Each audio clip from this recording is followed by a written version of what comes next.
मित्रांनो, जे लोक आजही बाबासाहेबांची महानता कमी लेखतात त्यांनी एकदा ऐकून पाहावं. जगातील महान देशांनी त्यांच्याबद्दल काय म्हटलं आहे. आपण सुरुवात करूया युनायटेड नेशन्सपासून. यूएननी त्यांच्या संविधान कार्याला global symbol of equality and human rights, जगभरातील समानता आणि मानवी हक्कांचा सर्वात मोठा प्रतीक असा दर्जा दिला आहे.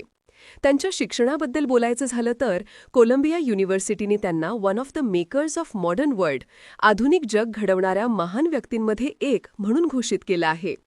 लंडन स्कूल ऑफ इकॉनॉमिक्स, जगातील सर्वोच्च अर्थशास्त्र संस्था, त्यांच्या हॉल ऑफ फेममध्ये बाबासाहेबांचे नाव 20th सेंचुरीच्या महान अर्थतज्ज्ञांमध्ये ठेवते. बीबीसीनी 2011 मध्ये स्पष्ट लिहिलं, Ambedkar was India's greatest intellectual. भारताने दिलेला सर्वात महान बुद्धिमान व्यक्ती म्हणजे आंबेडकर. टाइम मॅगझिननी एशियन हिरोजच्या यादीत बाबासाहेबांचे नाव घेतलं आणि लिहिलं, he reshaped the future of millions. त्यांनी लाखो लोकांचं भविष्य बदललं. राऊंड टेबल कॉन्फरन्स दरम्यान ब्रिटिश संसदेमध्ये लॉर्ड अर्स्किन यांनी म्हटलं, in this entire room the most intellectual person is doctor Ambedkar.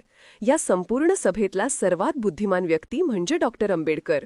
American journal of economics त्यांना एशियाज फर्स्ट लेबर इकॉनॉमिस्ट म्हणतं, आशियातील पहिला लेबर इकॉनॉमिक्स तज्ज्ञ. युनेस्कोनी 2015ला त्यांना global architect of social justice, जगभरात सामाजिक न्यायाची इमारत उभारणारे महान व्यक्तिमत्व असा थेट उल्लेख केला. आणि मित्रांनो, असंही मानलं जातं की जगात पहिल्यांदा दोन्ही सर्वोच्च विद्यापीठांत PhD आणि DSc पूर्ण करणारे भारतीय म्हणजे डॉक्टर बाबासाहेब आंबेडकर. आज जगातील 30पेक्षा जास्त देशांत त्यांच्या मूर्ती, ग्रंथालय, रिसर्च सेंटर आणि कोर्सेस आहेत.